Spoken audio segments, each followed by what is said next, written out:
Hello, welcome to the EagleSix Airsoft video. We're going to be testing this M4 Mark 18. This one came back in for repairs. It had a broken FPS piston, which is quite a feat because they're pretty strong. So this one basically, unfortunately, had when we done an investigation on it, basically it's PME. But obviously, why is it having PME when obviously every other gun build is fine and this one wasn't?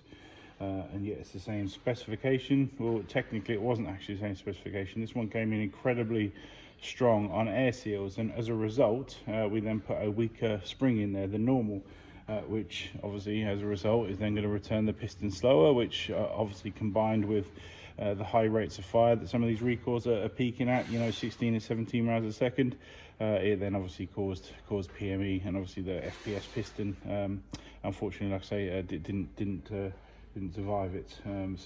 Yeah, it just proves obviously that they technically aren't indestructible, but yeah, they're obviously still a lot stronger than what the Prometheus pistons are by a long mile.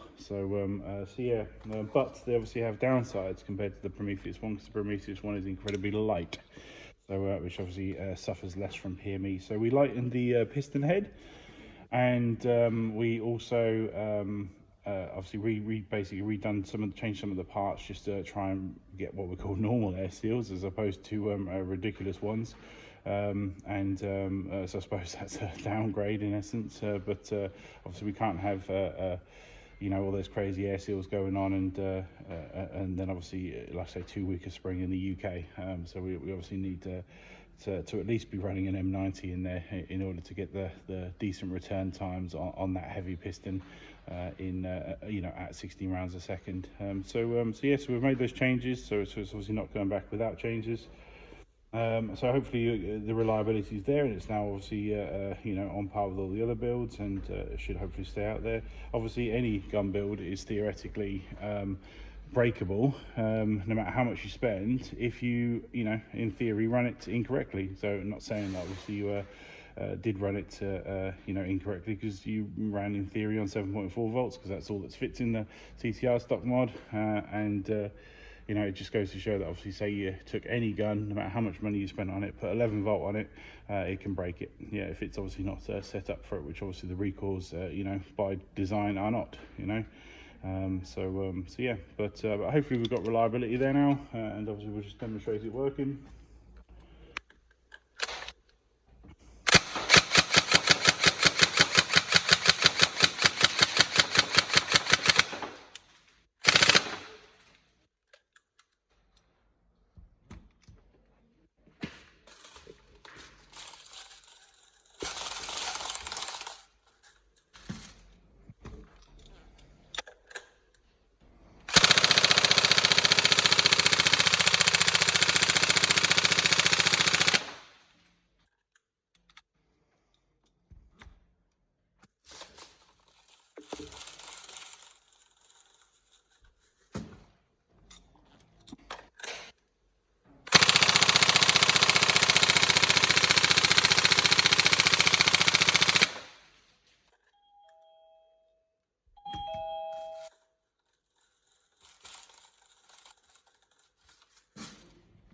I mean, technically it would be tested before.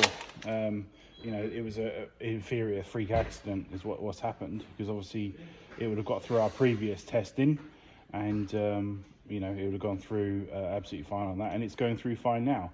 But that's not to say that you can't put a sort of just happen to fully charge it one day, and it's got a really potent charge, and then just tips over the edge. That's a possibility on 7.4. We technically hope that we test obviously correctly on all the guns, but like I say, somehow it's obviously gone out, and somehow it's gone too quick for the gun.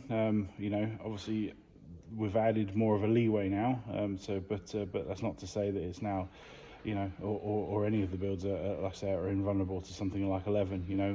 That would obviously catch up with the piston and create the exact same jam that happened before.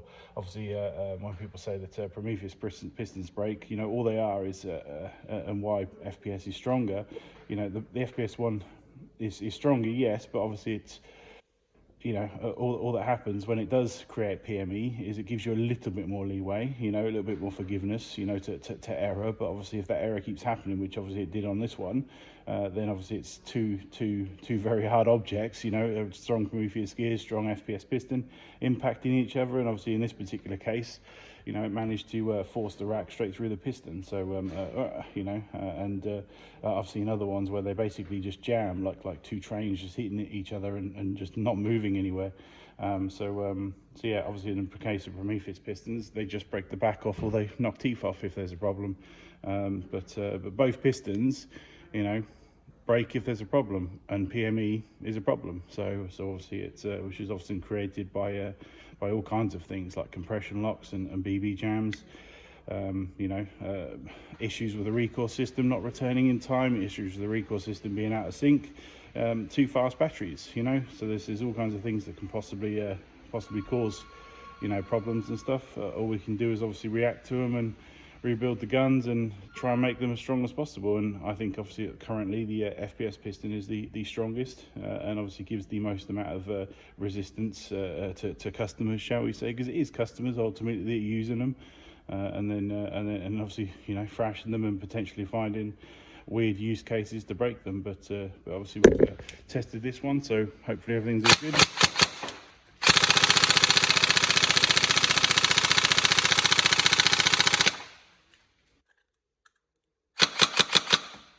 There we go, all fixed. We hope you enjoy. Thank you.